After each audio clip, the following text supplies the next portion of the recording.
ऐसी कोई भाषा नहीं थी जो भाषा वाले लोग जैन नहीं थे। पुण्यशाली ये 10,000 साधु साध्वी जी ने मिलकर 1 करोड़ जैनों को टिका के रखा। पुण्यशाली हिंदुस्तान के अंदर हिंदुत्व टिका है, उसके पीछे अगर कोई कारण है तो जैन साधु है। ये जैन शासन के कारण आज कितनी सारी चीजें टिकी हुई है। और हम लोग बात करते हैं कि जैनों ने क्या किया, जैन साधु साध्वी जी ने क्या किया। अरे जैन साधु साध्वी जी ने जो किया है ना, और किसी ने नहीं किया।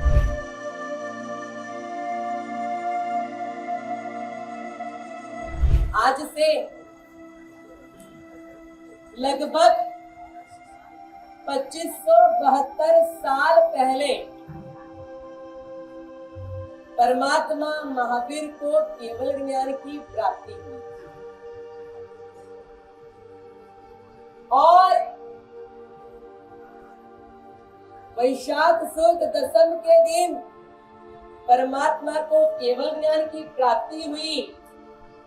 वैशाख सुदी 11 के दिन प्रभु ने शासन की स्थापना की। सबसे पहले भगवान के पास दीक्षा किसने ली? सबसे पहले दीक्षा किसने ली भगवान के पास? सबसे पहले भगवान के पास गौतम स्वामी ने दीक्षा ली। 11 गणधरों ने दीक्षा ली। 4411 ब्राह्मणों ने दीक्षा ली। एक देखिए, भगवान स्वयं कौन थे? क्षत्रिय थे। भगवान स्वयं कौन थे? क्षत्रिय। भगवान के पहले 4411 शिष्य कौन थे? क्योंकि ब्राह्मण थे। भगवान के पहले शिष्य कौन थे? ब्राह्मण थे। और आज हम सब कौन है? बनिए है, बनिए। भगवान का धर्म आप लोगों ने मिलकर सीमित बना दिया। एक जमाना था, ऐसी कोई भाषा नहीं थी जो भाषा वाले लोग जैन नहीं थे। भगवान महावीर खुद कहाँ के थे? बिहार के। पूरा बिहार जैन था। आपको पता है, हम लोग बोलते हैं धन्ना शालीभद्र। बराबर। शालीभद्र जी कहाँ के थे? राजगृह के। धन्ना जी कहाँ के थे पता है आपको? तो धन्ना जी का जो मूल गांव था, कहा जाता है प्रतिष्ठानपुर। कहाँ के थे वो? प्रतिष्ठानपुर, यानी कि आज का पैठन, यानी कि महाराष्ट्र। धन्ना जी, हम लोग जो बोलते हैं ना, धन्ना शालीभद्रनी रिद्धि हो जो, वो धन्ना जी खुद महाराष्ट्र के थे, मराठी थे। मराठी कौन थे? मराठी थे। हमारा समाज, हमारा जैन संघ, हमारा जिन शासन इस विश्व के सभी देशों के अंदर मौजूद था। हमारा ये जैन संघ ये भारत के सभी स्टेटों के अंदर मौजूद था। विश्व में से हम लोग कहाँ पे आ गए हैं? भारत में आ गए। और भारत में से हम लोग कहाँ पे आ गए? आज कहाँ पे आ गए? सिर्फ 2 स्टेट के अंदर, गुजरात, राजस्थान। कोई बोलेगा कि मैं मारवाड़ी हूँ और कोई बोलेगा मैं गुजराती हूँ। हम लोग ने सिर्फ 2 स्टेट के अंदर हम लोग सीमित हो गए। हमारी एक समय में संख्या 60 करोड़ की थी। कितनी संख्या थी? 60 करोड़ की संख्या थी। और आज हमारी संख्या कितनी है? आपको कभी ये सवाल होता है कि हमारे 59 करोड़ जैन कहाँ पे गए? वो कैसे खत्म हुए? अगर आप महीने का 5 लाख रुपया कमाते हो और 5 लाख का अगर 2 लाख 2.5 लाख हो जाए, तो आपको लगता है ना छगन जी कि भाई घाटा क्यों हो रहा? ये सवाल होता है। अगर 1 लाख भी कम हो जाए तो भी सवाल होता है, 50,000 भी कम हो जाए तो भी सवाल होता है, 5,000 भी कम हो जाए ना तो भी सवाल होता है, भाई या वदना सही से कम नहीं बहना चाहिए। ये आपकी एक मानसिकता होती है, पिया कम में तो नहीं हाले और पूरी पब्लिक कम में तो।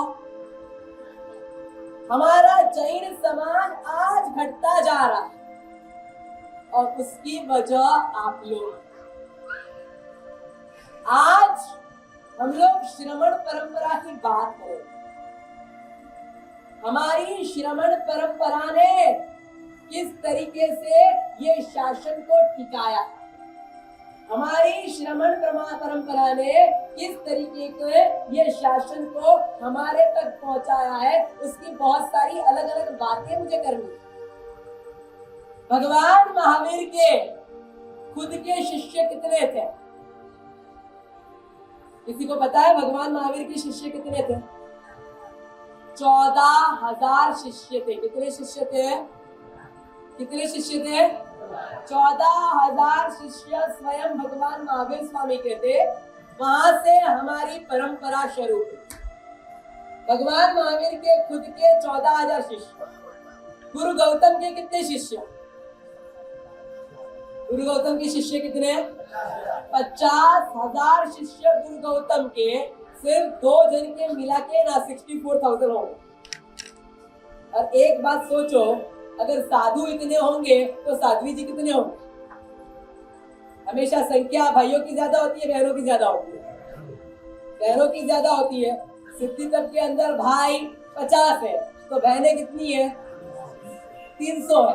अगर साधु की संख्या 2 लाख, 5 लाख, 10 लाख की होगी तो साध्वी जियों की संख्या कितनी होगी? शायद 5 लाख, 10 लाख, 20 लाख साध्वी जी भगवंत होंगे। और इस तरीके से ये शासन चलना चालू हुआ। भगवान महावीर की पट्ट परंपरा, पाठ परंपरा। भगवान महावीर के गादी के वारस कौन? गौतम स्वामी या सुधर्मा स्वामी? क्यों सुधर्मा स्वामी? राज किसको मिलना चाहिए? बड़े बेटे को मिलना चाहिए, छोटे बेटे को मिलना चाहिए? पुण्यशाली भगवान महावीर के मुख्य शिष्य गौतम स्वामी महाराज। और भगवान महावीर ने अपनी गादी किसको दी? सुधर्मा स्वामी को। भगवान महावीर ने कुछ गलत तो नहीं किया? अशोक भाई क्या लग रहा है? सही है? आपको दीक्षा दे तो आप लो तो सही है। पुण्यशाली हमेशा पाठ परंपरा किसको सौंपी जाती? तो छद्मस्थ, यानी कि जिनको केवल ज्ञान की प्राप्ति नहीं हुई है उनको गादी सौंपी जाती। क्योंकि जैसे केवल ज्ञान हो जाता है, राग और द्वेष ये दोनों खत्म हो जाते हैं। अभी शिष्य को अगर संभालना है, तैयार करना है तो 4 प्रकार से शिष्य की संभाल लेनी पड़ती है। 4 प्रकार से शिष्य को शिक्षा दी जाती है। नंबर 1 सारना। बराबर पक्का कर लेना। आपको बच्चों को बड़े करना है ना, तो कैसे करने चाहिए? नंबर 1 सारना। पक्का कर लो, क्या करना चाहिए? सारना। Number 2 Varna. नंबर 2 में क्या करने का? पहले नंबर में, तीसरे नंबर में चोइना और चौथे नंबर में पड़ी चोइना। सारना यानी क्या? कि प्यार से समझाया जाता है कि बेटा इस तरीके से रहने का, मस्ती नहीं करने की, मेहमान आए तो उस वक्त संभाल के बैठने का, ये सब जो भी आप समझाते हो। स्कूल में जाओ तो होमवर्क करके आने का, ट्यूशन टीचर को परेशान नहीं करने का, अगर बाहर घूमने को जाओ तो ये लू वैसा नहीं करने का। ये सब आप जो प्यार से समझाते हैं ना, उसको कहते हैं सारना। ये बच्चे को पहले प्यार से समझाया जाता है। जब वो प्यार से नहीं समझता तो फिर क्या किया जाता है? उसको थोड़ा सा कड़क, तेरे को बोला ना ऐसा करने का, बोला ऐसा करने का, समझाया, कड़काई से आप लोग बोलते हो ये नहीं होगा, यही होगा, ये जो बोलते हो उसे कहते हैं वारना। फिर तीसरे नंबर पे क्या आता है? चोइना। चोइना यानी क्या? बच्चे को खकड़ाया जाता है, डांटा जाता है और कड़काई के साथ डांटा जाता है, आंखों को लाल करके डांटा जाता है। और ये जो डांटा जाता है उसे कहते हैं चोइना। और जब व्यक्ति सारना से भी ना माने, वारणा से भी ना माने, चोइना से भी ना माने, तो चौथे नंबर में क्या कहा जाता है? पड़ी चोइना। मतलब क्या? हाथ को गाल के साथ खींचने का, उसको क्या कहा जाता है? पड़ी चोइना। जोर से ठोकने का। ये चारों तरीके से शिष्य का घड़तर करना पड़ता है और वो केवली भगवंतन नहीं कर सकते। जिनको केवल का नहीं हुआ वैसे महात्मा ही ये पड़ी सारना वारणा चोइना पड़ी चोइना कर सकते हैं। भगवान महावीर का जैसे निर्वाण हुआ तुरंत ही गौतम स्वामी परमात्मा को केवल ना हुआ और इसीलिए भगवान महावीर की पाठ परंपरा किसको सौंपी गई? मैं पीछे वालों को पूछता हूँ, किसको सौंपी गई? सुधर्मा स्वामी महाराज को सौंपी गई। भगवान महावीर का आयुष्य 72 साल। कितने इयर्स का? 72 इयर्स का। गौतम स्वामी का आयुष्य 92 इयर्स का और सुधर्मा स्वामी का आयुष्य 100 इयर्स का, यानी कि 100 साल। यानी भगवान महावीर की पाठ परंपरा पे सबसे पहले कौन आए? लगभग तपागच्छ और अचलगच्छ, खरतरगच्छ सब मिला के श्वेतांबर मूर्ति पूजक संप्रदाय के 10,218 साधु साध्वी जी भगवंत है। कितने साधु साध्वी जी भगवंत है? ये एक ही ऐसा धर्म है जिनके पास इतने साधु साध्वी जी हैं और जो त्याग संपन्न जीवन जीते हैं, जो समाज के लिए जीते हैं। मैं आपको पूछता हूँ, साधु साध्वी जी ने आपके लिए क्या किया? कुछ किया या नहीं किया? क्या किया? एक कल्पना करो कि अगर 5 साल तक मुंबई में साधु साध्वी जी ना हो तो मुंबई का क्या हो? मुंबई का जितना यूथ है ना, वेज की जगह पर नॉनवेज होटल में जाता हो जाए। आज आप जो भी मंदिर में उपाश्रय में आते हो ना, किसकी बदौलत आते हो? साधु साध्वी जी की बदौलत आते हो। और आप ही लोग साधु साध्वी जी की सबसे ज्यादा निंदा करते हो। सबसे ज्यादा निंदा कौन करते हैं? आप लोग ही करते हो। पुण्यशाली ये 10,000 साधु साध्वी जी ने मिलकर 1 करोड़ जैनों को टिका के रखा। आज हिंदुस्तान के अंदर जो 1 करोड़ से ज्यादा जैन है, उनके पीछे भोग है तो साधु साध्वी जी का। आज हिंदुस्तान में 36,000 से ज्यादा मंदिर है, उसके पीछे भोग है साधु साध्वी जी का। आज हिंदुस्तान के अंदर सुनो, आज हिंदुस्तान के अंदर लगभग 4,000 से ज्यादा अमृतशालाएं चलती है, उसके पीछे भोग है तो साधु साध्वी जी महाराज का। आज हिंदुस्तान के अंदर 16,000 से ज्यादा पंजरा पोल। कितनी पंजरा पोल है? 16,000 से ज्यादा पंजरा पोल है। वो पंजरा पोल किसकी बदौलत चल रही है? साधु साध्वी जी की बदौलत चलती है। बकरी ईद के दिन करोड़ों पशुओं कटते हैं, इसमें लाखों पशुओं को बलिदान दिया जाता है। 3,000 का जीव, 4,000 का जीव आप लोग जो दान राशि देते हो, साधु साध्वी जी भगवान की प्रेरणा से देते हो। हर साल करोड़ों जीवों को बलिदान मिलता है, साधु साध्वी जी महाराज साहब की बदौलत मिलता है। 36,000 मंदिरों के अंदर 36,000 मंदिरों के अंदर हर मंदिर के अंदर कम से कम 15 से 20 लोग काम करते हैं। कोई भी मंदिर में जाते हो, कितने लोग काम करते हैं? 15 से 20 लोग काम करते हैं। 7 लाख लोग, यानी कि 7 लाख परिवार आज वो मंदिरों में नौकरी पा रहे हैं ना, वो साधु साध्वी जी की बदौलत पा रहे हैं। आज धर्म टिका है साधु साध्वी जी के कारण, आज संस्कृति टिकी है साधु साध्वी जी के कारण। और मैं तो यहाँ तक कहूंगा, हमारा जो देश टिका है ना, वो भी साधु साध्वी जी की कहानी। 1857 का युद्ध हुआ और 1857 के युद्ध में देश को आजादी मिले, उसमें जैन साधु साध्वीजियों का योगदान। जब भी भ्रष्ट राजकारणी आते हैं उनको बाहर खिसाने में हमारे जैन साधु साध्वी जी की महत्वपूर्ण भूमिकाएं रहती। कालिकाचार्य महाराज जिन्होंने गर्दबिल्ल राजा को पदभ्रष्ट करवाया एक साध्वी जी की रक्षा के लिए।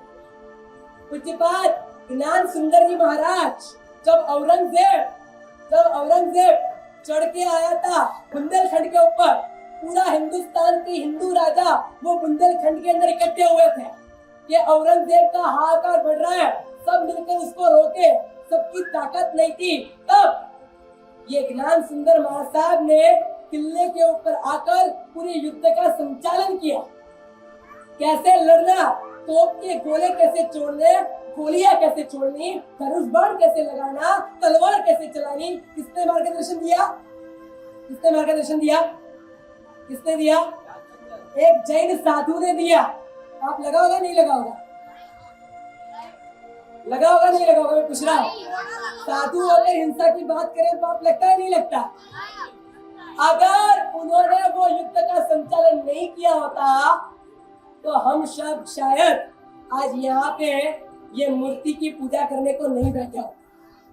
पुण्यशाली हिंदुस्तान के अंदर हिंदुत्व टिका है, उसके पीछे अगर कोई कारण है तो जैन साधु है।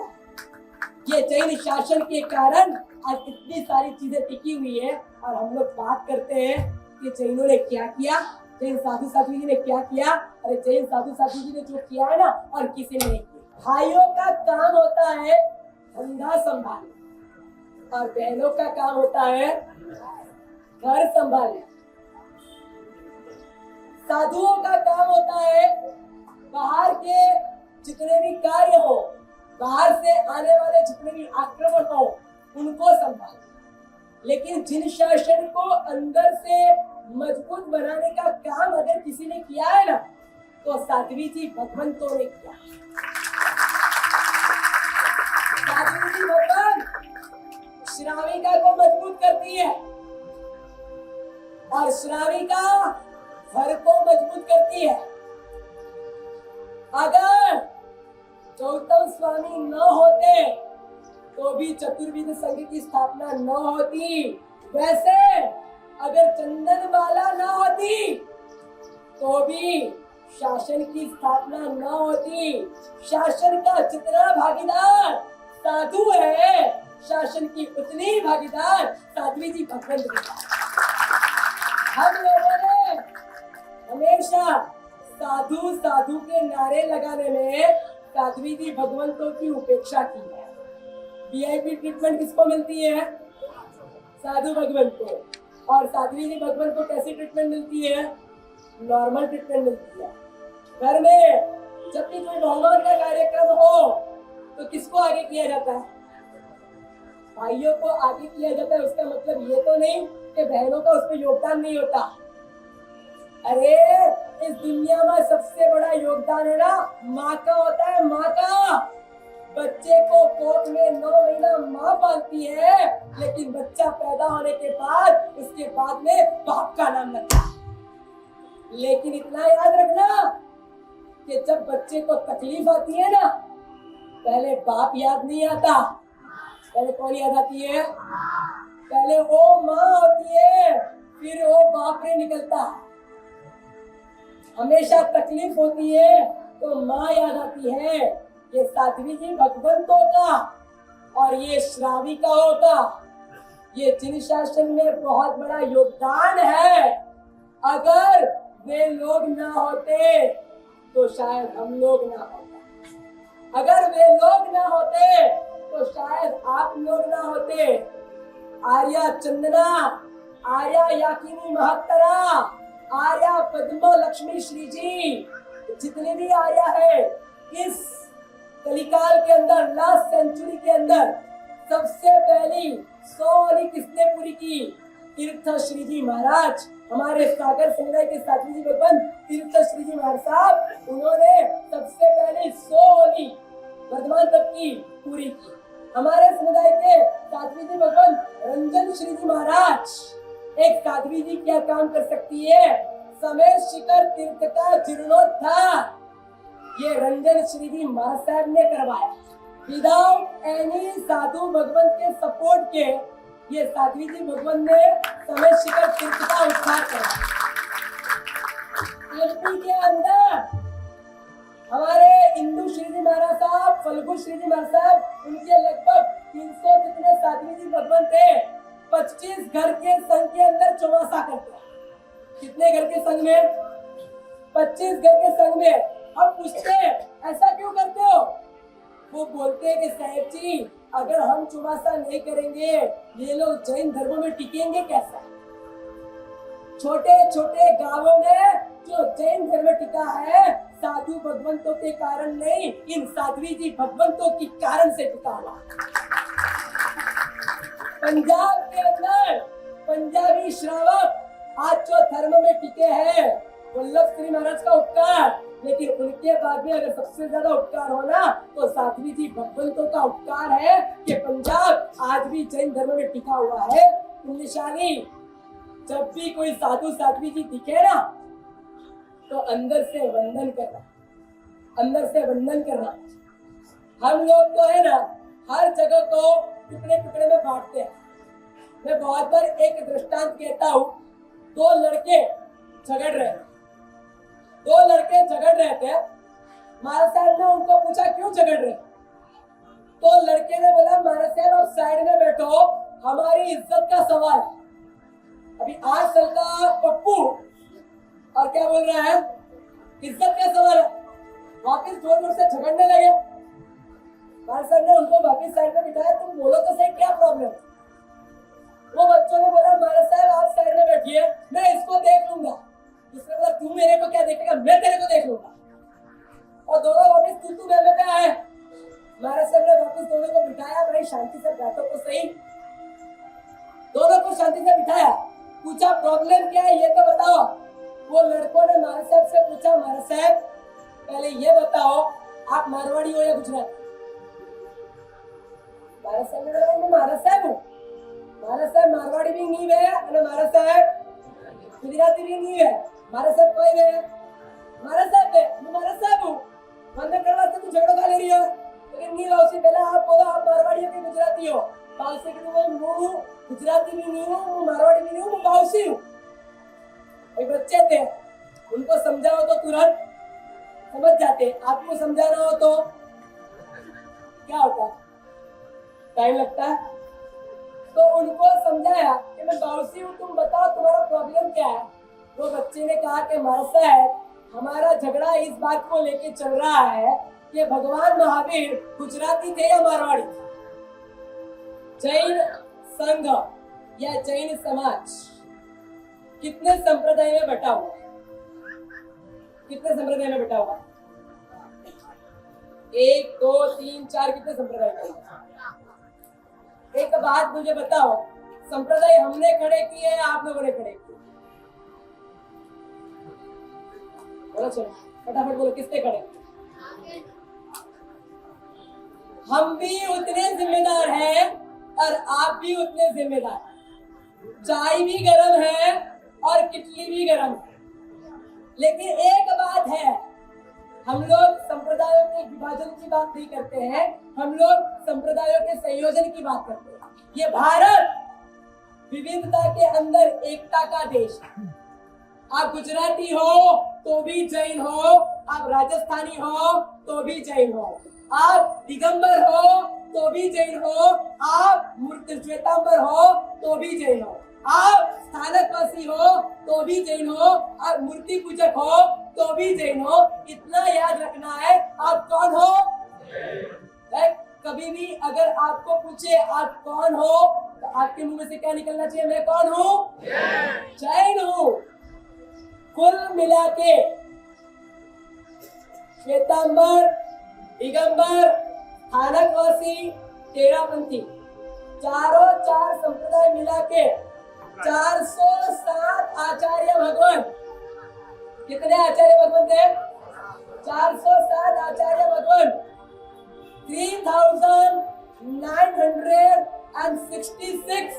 जितने मुनि भगवान और लगभग 12,439 इतने साध्वी जी भगवान, कुल मिला के 16,405 जितने साधु साध्वी जी भगवान जिन शासन के पास मौजूद है,